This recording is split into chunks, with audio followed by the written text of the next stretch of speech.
Бүгінде артыңа қанша адам тіркедің, желілік маркетингтердің аты не? Бүгінде осы сауалдарды, яғни біз жиі қоятын болдық. Қарап отырсақ, осы күндері қазақтар желілік маркетингке кіріп алып, шетелдік өнімдерді сатуда алдына жан салмай тұр. Неге өз өнімдерімізді жарнамаламасқа деген сауалда туындайды, бірақ ол туралы кейінірек. Ал бүгін біз желілік маркетинг арқылы баюға бола ма деген сауалды талқылайтын боламыз. Осыған байланысты студиямызға арнайы сарапшыларды шақырған едік. Солардың бірі Данияр Қабжапаров, Elite Max желілік маркетингтің серіктесі. Дұрыс қой. Сондай-ақ бізде яғни даттаушы жағымызда бар. Есімі Жазира, әкесінің аты Айбек қызы. Қош келдіңіздер. Енді алғашқы сұрақ, яғни сіз желілік маркетингтерді қолдап отырғандықтан, жалпы желілік маркетингтерді Қытай халқында кішкене жаңағыдай басу, яғни оларда тыйым салынған көрінеді. Ал неліктен Қазақстанда бұл бизнес дамып жатыр? Соған қатысты не айта аласыз? Түсінікті. Жаңағы сөзіңізге мен кішкене келіспеймін. Қытайда жаңағы жүйелі маркетингке тоқтау деген оныңызға келісе қоймаймын. Қытай мемлекеті негізі өзінің өнімін басқа жаққа шығаруға солай ғана жұмыс істейді. Басқа мемлекеттің өнімін өзіне кіргізбеуге тырысады. Европа, тем более Америка, басқа ақш-тың тауарлары болса, оны өздеріне кіргізбеуге тырысады. Ал өзінің тауарларын жүйелі маркетинг арқылы сыртқа шығаруға олар 100% атсалысады. Яғни бұл желілік маркетинг қазір әлем бойынша дамып жатыр деп айта аласыз ғой? Дамымаған бір-екі мемлекет бар, оларға кіргізбейді. Қай мемлекет болмасын, өзінің затын, тауарын жүйелі маркетинг арқылы сыртқа шығаруға тырысады. Қай мемлекет болмасын, қай мемлекетпен қазіргі уақытта осы жүйелі маркетингтің арқасында біраз мемлекетті аралап шықтым. Біраз мемлекеттің сетевой маркетингтер, жүйелі маркетингтер көріп шықтым. Бір өздерінің тауарларын сыртқа шығаруға бәрі тырысады. Енді Жазира ханым, сізге сауал. Желілік маркетинг жалпы бұл біздегі отандық валютаны сыртқа алып шығу, бұл жерде де бір кері қарап пікірлер туындайды, неліктен біздің ақшамыз сыртқа кетіп жатыр деген. Сіз осыған байланысты не айта аласыз? Негізгі желілі маркетингтің жүйесі бойынша қазіргі тек қана Қазақстандағы желілік маркетингтің негізінде біз ешқандай өзіміздің отандық өнімдерді емес, сырттан келген тауарларды желілік маркетинг арқылы сатамыз. Сол себепті негізгі біздің ақшамыздың шығу себебі ол мүмкін салықпен де қатынасы бар шығар. Өйткені желілік маркетингке сәйкес келетін компаниялардың көп бөлігі негізгі салық түрін төлемейді. Тек қана компания ғана төлейді, бірақ соған жұмыс жасайтын дистрибьюторлар, яғни желілік маркетингпен тікелей айналысатын адамдардың өздеріне байланысты салықтар төлемегендіктен бізде сол именно тікелей желілік маркетингке қатысты ақшаның Қазақстанның қазынасына түсу көлемі өте аздау басқа компанияларға салыстырғанда. Сол себепті тиімсіздірек экономикалық тұрғыдан деп айта аламын. Данияр мырза, жалпы желілік маркетингте мынандай қағида бар, яғни кім бірінші болып бастайды, яғни бастапқы адамдар жақсы табыс табады, ал одан кейінгі төменгілері аз ақша табады деген. Демек, 100-ші болып тіркелген адам тиын тебенсіз қалуы мүмкін ғой? Желілік маркетинг. Сұрағыңыз жақсы. Бұл негізі сұрақ, ол көп жерде қойылатын сұрақ. Бұл жерге мен бұндаған келіспеймін. Негері қай уақытта болмасын, қай уақытта өзің қалай тіркелдің, сол моменттен бастап, сол уақыттан бастап өзіңіздің жұмысыңызға байланысты, өзіңіздің істеген тірлігіңізге байланысты сіз табыс табасыз. Ол бірінші тіркеліп алып, сол ғана табыс табады деген ондай түсінігі жоқ. Ол бірінші тіркелгенде әрине өзінің қаншама адамдарын шақырып жұмыс істейді. Сол сияқты ол кете береді. Ол тоқтау жоқ, ешқандай шектеу болмайды. Өздеріңіз білесіздер, қазіргі уақытта мысалы Американың даже президенті Дональд Трамп ол жүйелі маркетингтен шыққан адам. Қандай миллиардер адамдар, қаншама компаниясы бар. Ол егер айта берсек, Ресейдегі Медведев, ол да например жүйелі маркетингтен шыққан адам. Ол да президент болған адам. Негізі осылай. Бұл бизнестің болашағы бар дейсіз. Әрине. Жақсы, Жазира ханым, жалпы қазіргі таңда система жүйеге кіргізеді адамдарды, бір жаңағы шоғырланады. Бұл деген азаматтық қоғамда бірігу, бір ауыз бірлікті білдіретін сияқты. Тікелей желілік маркетингтегі адамдардың бірігуі ол қоғамды біріктіреді деп тікелей айта алмаймыз. Неге? Өйткені желілік маркетингтің негізгі бастамасы ретінде адамдар алдын ала өздерінің туыстарын тартатын болады және сол арқылы өздеріне бонус таба алады. Бірақ дегенмен желілік маркетингтен көп адамдар пайда таба алмайды. Өйткені қаншалықты дамығандығы, қаншалықты таралғандығына байланысты, оны барлығымыз байып кету өту ықтималдығымыз көп болу керек еді. Яғни олардан да көп шығын шегетін адамдар болғандықтан олардың арасында негізгі тікелей сенімділік болмайтындығында. Негізі желілік маркетингтің негізінде арнайы дистрибьюторлардың өздеріне тікелей информация берілмейді, яғни нақты. Ол компанияның қанша шығыны болып жатыр, ол компания қаншалықты көлемде қаражат алып жатыр. Тек қана оның алғашқы сіздің осынша адам кіргізгенде осынша ақша аласыз деген ғана келісім шарт бойынша ғана жұмыс істейтіндіктен бұл жерде сенімсіздік болады біріншіден. Екіншіден, яғни адамдардың арасында, яғни трудовой кодекс, яғни жұмыс кодексі бойынша ешқандай контрактке отырмайтындықтан ол тағы сенімсіздікті арттыратындығында, яғни кейін зардап шеккенде сіз ешкімнен сұрай алмайсыз. Кімнен, қалай, неге деген сияқты сұрақтарды ешкімге қоя алмайсыз. Сол себепті негізі олардың бірігуі емес, дұрыс емес бағыттағы жүру деп есептеймін. Бұған қатысты сіз не айтасыз? Жазира ханымның сөзінде мен бір жағынан келісем, бір жағынан келіспеймін. Оны қалай мен келіспеймін? Әрине келісетін жағдайым әр адам өзінен шыққан мінезін айтады, оған мен келісемін. Ал мен егер басқаша айтатын болсам, жүйелі маркетингте, мысалы, жаңа бұл кісінің айтып жатыр, бір салық төлемейді деген жағдай туындап жатыр.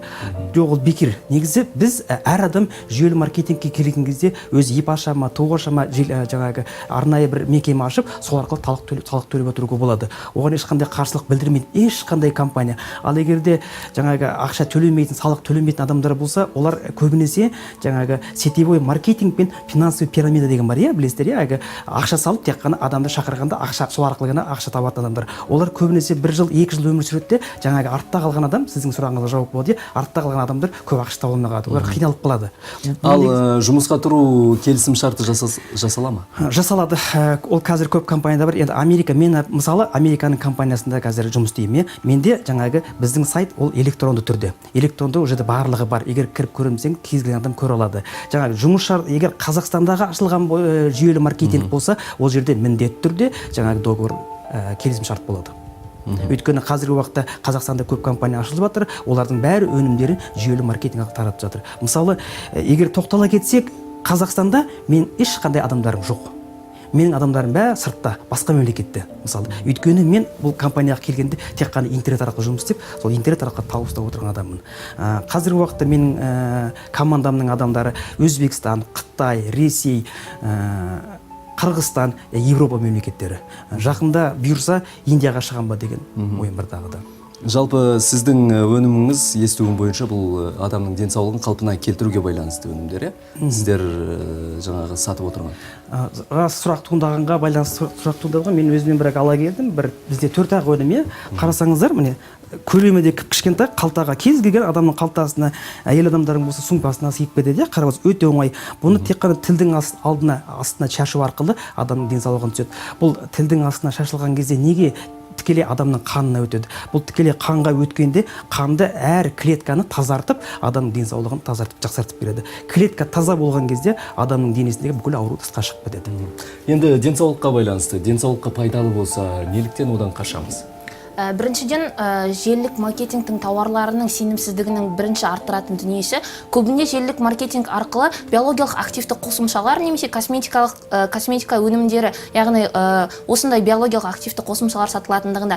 Енді осыған күмән келтіретіндігіміз негізі Қазақстан Республикасының заңы бойынша именно фармацевтика және медицинаға қатысты осындай қосымша биологиялық активті қосымшалардың барлығында арнайы мемлекетіміздің рұқсатымен регистрациядан өту керек екенін, яғни әрбірінде печат болу керек және әрбірінің құрамы тексерілу керек. Бірақ именно тікелей желілік маркетингде сатылатын дүниелердің барлығы ондай қосымшалардан және ондай тексерістерден өтпейді. Сол себепті бұлар ешқандай сенімділікті арттыра алмайды біріншіден. Екінші дүниесінің барлығы, бұның барлығы сырт елден келгендіктен әлем бойынша барлық әлемдегі Қытайдан басқа мемлекеттердің барлығы Картахенский протокол, яғни Картахен протоколына қол қойған. Ол протоколдың негізінде әрбір осындай сатылымға шығатын дүниелердің әрбір бөлігі тек қана Қазақстанда қолданылмайтын болса да, Қазақстан шекарасынан өтетін болса да, Қазақстан Республикасы міндетті осыны тексеруге. Өйткені оның құрамында әртүрлі вирустар немесе әртүрлі аурулардың таратушылары немесе керісінше адамның ағзасына зиян келтіретін дүниелер болуы мүмкін. Сол себепті желілік маркетингте сатылатын дүниелердің барлығы осы кісі ұсынып жатқандағыдай,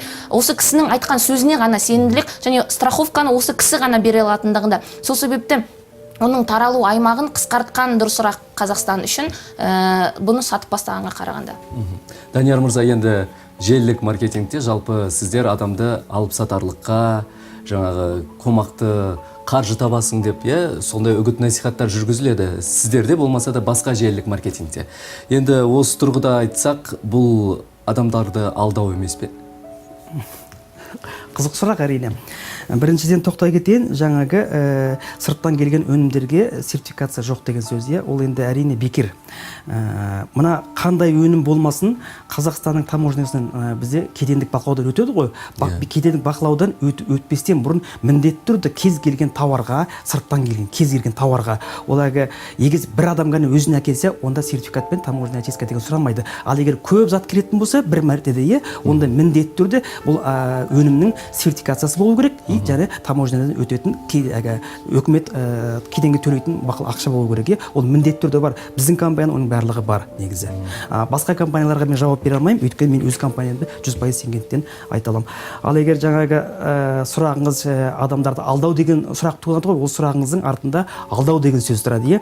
Егер осы алдамды мен адамды алдап шақырып, ертең ақшасын алып алсам деген ол просто бекер сөз. Мысалы біздің өнімде мен тағы айтайын, адам денсаулығына кез келген адам ақшасын салып өнім сатып алса өзінің денсаулығын жақсартады. Ол тектен текке маған ақшаны бере салған жоқ қой. Ол тектен текке ақшаны далаға тастаған жоқ. Осы ақшасының арқасында өзінің өнімін алды. Сол өнімнің арқасында ол өзінің денсаулығын жақсартты. Ал егерде ары қарай мен тағы да алып қолдансам, тағы біреуге айтсам, достарыма, туысқаныма, басқа адамға айтсам, бола ма деген сұраққа әрине болады. Өйткені өнімді сатып алғаннан кейін бұл біздің компанияда кез келген адамға электронды магазин ашылады. Электронды магазин қалай ашылды? Сол моменттен бастап сол адам осы компанияның 100% тұрғыдағы өкілі болып саналады. Сондықтан ол келеді, сізге айтады, сіз өнім сатып алсаңыз, ол кісіге ақша төленеді. Енді жауапкершілік деген мәселеге көшсек, жауапкершілік. Мысалы, кейбір атын атамай-ақ қояйық, кейбір өнімдерден зардап шеккендер бар, тіркелген ондай оқиғалар, яғни дәлелмен келтіруге болады. Жалпы сіздер егер зардап шегіп жататын болса, қандай да бір көмек көрсете аласыздар ма, мысалы, тұтынушыға? Мен осы компанияда жүргеніме қазіргі уақытта Қазақстанда бұл компания март айында болады, 8 жыл болады, Қазақстанда. Осы уақытта мен әлі күнге дейін естіген емеспін, осы өнімнен бір адам зардап шекті деген. Ол енді әрине басқа компанияның өнімінен может зардап шексе шеккен шығар, мен өзім естіген емеспін. Бұл продуктыда жаңа Бератол деген мен әкелген жоқпын, өйткені машинамда болмай қапты да. Жаңа ішінде респираторол деген зат бар, ол жүзімнің сығындысы. Сол респираторол деген зат Нобель сыйлығын алған. Бұлар жаңа өзіңіз айтпақшы белсенді, биологиялық белсенді заттар, олар 100% табиғи өнім бұлар негізінде, құрамында ешқандай химикат, синтетика жоқ. Сондықтан бұлар құрамындағы жаңа жемістер мен шөптер, тамырлар, бұларды медицина өзінің жаңағы лекарственный препараттарға қосатын заттар. Жақсы. Жазира ханым, Данияр мырзаның сөзіне сендіңіз ба, тіркелуге әзірсіз ба? Жоқ, әрине, біріншіден өте үлкен жауапсыз сұрақтар қалады желілік маркетингке сәйкес. Негізгі сіздің айтып жатқан өніміңіз бойынша неге осы өнімдердің барлығының тікелей дүкендері жоқ? Егер де мынандай сұрақ туады, егер де желілік маркетингке қатысты олардың сататын дүниелерінің барлығы неге тек желі арқылы немесе адамдарды тарту арқылы жүреді? Яғни олардың тікелей өздерінің дүкендері жоқ, арнайы әрбір қалада немесе орналасқан дүкендері жоқ, тек қана интернет арқылы немесе қолма-қол сатылады. Осы бір сенімсіздікті оятады. Егер де ол сенімді болатын болса, оның дүкені ашылу қажет болады. Кез келген мысалы компанияның өзінің дүкені бар сияқты. Екінші дүние, бұл кісінің айтып жатқан сөздеріне тек осы кісі ғана сенеді. Неге? Өйткені ешқандай гарантия жоқ. Осы кісінің осылай айтып жатқандығына негізі бұл кісіні кінәламаймыз, әрине. Бірақ желілік маркетингтегі жұмыс жасайтын дистрибьюторлардың көбі осындай дүние айтады. Неге? Біріншіден желілік маркетингке келген кезде сіз осындай дәрінің бір қомақты көлемін сатып алуыңыз керек болады. Яғни қалтаңыздан 200 мыңға немесе 100 мыңның айналасындағы ақша шығады. Және оны шыққаннан кейін сіз тұтынғаннан кейін одан пайда табу үшін артыңыздан адамдарды кіргізуіңіз керек болады. Және осы дүниелерді сатуыңыз керек болатындығында. Яғни сіз қаншалықты бұл дүниеге сенсеңіз де сенбесеңіз де сізді қажеттілік деген нәрсе итеретіндіктен сіз осы дүниені жақсырақ жағынан сізге қалай жеткізді, сол жеткізгеннен 2 есе жеткізуге тырысасыз. Өйткені сізге содан көбірек пайда келетініне және сіз оны тікелей өзіңіздің үйіңіздің немесе бизнесіңіздің тікелей көзі ретінде санайтындықтарыңыздан. Үшінші сұрақ мынандай дүниеден туындайды. Егер осының құрамындағы элементтердің барлығы адамға өте көп қандай көмегін беретін болса, ол барлығын жазып шығатын болса, неге әлемдегі әлі күнге дейін дамыған медициналық центрлар және дәрі шығаратын фармацевтикалық заводтар осыны қолданып дәріні шығармасқа? Байер сияқты компаниялар бар, Германиядағы өте көп дәрі шығаратын. Оны шығармауының негізгі ерекшеліктері бар деген сөз, яғни оның құрамындағы элементтердің фармацевтикалық тұрғыдан тексерістен өтпегендігі және оны дәрі-дәрмектің құрамында болмай қолданбай жатқандығы, ол тағы үлкен сұрақтар тастайды. Яғни сұрақтардың өте көп болуы және сұрақтардың жауапсыз қалуы бұл андай сенімділіктің деңгейін төмендетеді. Үлкен ата-әжелерді немесе студенттерді немесе үйде отырған аналарды көбіне жұмыс қылады. Яғни сіздердің қолыңыз бос болса, осымен тікелей айналыссаңыздар болады деген сияқты.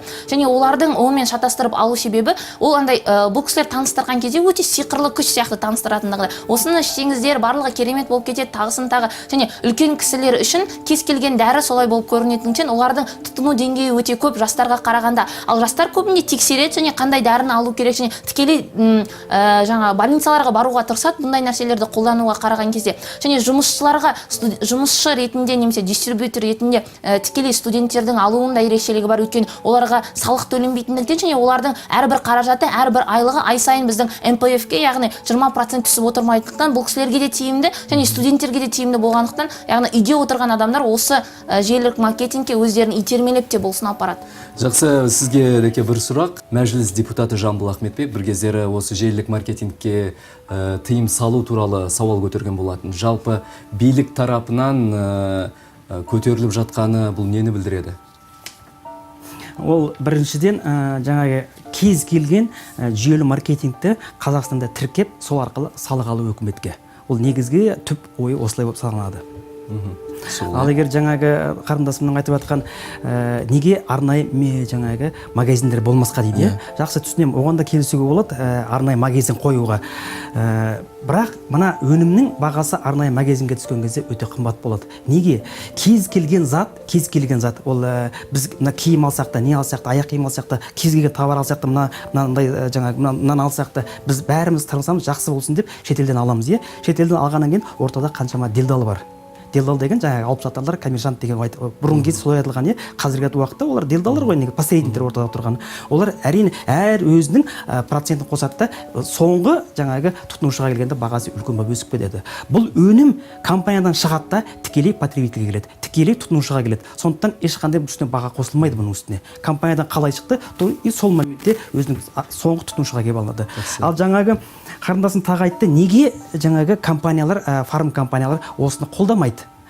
Оған да келсем, бұл жерде бірақ ар жағында тағы да бір скрытый вопрос, саясат жатыр. Енді оған тоқтал десеңіз, мен тоқталай кетейін. Жоқ, бізде уақыт шектеулі. Жалпы ең соңғы сауал қорыта келе, жалпы айтыңыз, желілік маркетинг арқылы баюға болмайды, сіздің пікіріңіз? Жоқ, желілік маркетинг арқылы баюға болады, егер сіз оны өзіңіздің пайдаңызға ғана қолданатын болсаңыз. Және осыған негізделе әлемде Америка Құрама Штаттары, Қытай Халық Республикасы және Қытай, Корея мемлекеттері осы желілік маркетинг бойынша кез келген компанияның өзінің өнімдерін таратуға 1998 жылдан бері 2005 жылға дейін аралықта шектеу қояды. Және 2005-тен кейін де олар шектеу қояды. Және шектеу қоюының себебі осында екендігінде, өйткені оның басында тұрған адамдардың ғана байи алуы, ал қалған адамдардың немесе қалған осы кісінің бәлкім компаниясы шынымен де жақсы жұмыс жасайтын шығар. Нақты ол жайлы менің хабардарым жоқ, сол себепті айта алмаймын. Бірақ осы кісінің компаниясы сияқты деп айтып, баламалы түрде жаңа финансовый пирамидаға айналдырып жатқан адамдардың саны өте көп екендігінде. Яғни оның барлығы орысша айтқанда мошенничествоға алып келеді. Яғни біз осылай таратамыз, сіздер алдын ала осыншама өнімді алыңыздар немесе осыншалықты көлемде ақша құйыңыздар және ары қаратай жоқ болып кетеді. Сол себепті негізгі желілі маркетингті экономикалық тұрғыдан, яғни үлкен компаниялардан қолданылуы өте тиімді және өте дұрыс жол деп есептеймін. Бірақ осы желілік маркетинг деген аттың астында баламалы түрде, жасырын түрде өздерінің әртүрлі дұрыс емес іс-әрекеттерін жасайтын адамдардың санының артып кетуі желілік маркетингке тікелей минусын алып келетіндікте. Сол себепті біз оны толығымен ашып қарауымыз керек және оны толығымен нақты компаниялардың қолданған аясында ғана мен оны дұрыс деп құптаймын да. Ал тікелей осынша андай қалаларда кішкентай немесе біздің сияқты Қазақстан сияқты кішірек республикаларда өте үлкен транснационалды ұлттық компаниялар жоқ мемлекеттер үшін желілік маркетинг деген есім ол бәрібір де минуспен алып келетіндігіне, яғни минус тарапта жүретіндігіне. Енді Данияр мырза, сізге де соңғы сауал. Қысқа нұсқа айта кетіңізші, желілік маркетингке бару барысында қандай нәрселерді қарапайым адам ескеру керек? Нені талап етуіміз Бірінші керек? кезеңде бұл компанияда өнім болу керек. Ол мысалы менің компаниям емес, ол жан жақты бәрі қарау керек, өнім болу керек. Ол өнім болғанда бұл өнімде сертификат бар ма, таможнядан кедендік бақылаудан өтті ме, соны бақылап тыңдаған дұрыс болады. Онан кейін и маркетинг, жаңағы маркетинг дейді ғой, жүйелі жоспар, ақша, адамға ақша төлеу туралы. Соны мұқият әбден қанағаттанып дұрыстап тексеріп алған дұрыс, меңгеру керек. Жақсы, құрметті көрермен, тағы да естеріңізге салайық. Бүгін біз желілік маркетинг арқылы баюға бола ма деген сауалды талқыға салдық. Осыған байланысты Данияр мырза келген болатын, желілік маркетингтің өкілі, сондай-ақ Жазира қарындасымыз да келді. Пікірлеріңізге көп-көп рахмет. Ал егер сіздің де айтар ойларыңыз болса, яғни экранның төменгі жағында өздеріңіздің комменттеріңізді қалдыруларыңызға болады. Амандықпен жүздесейік.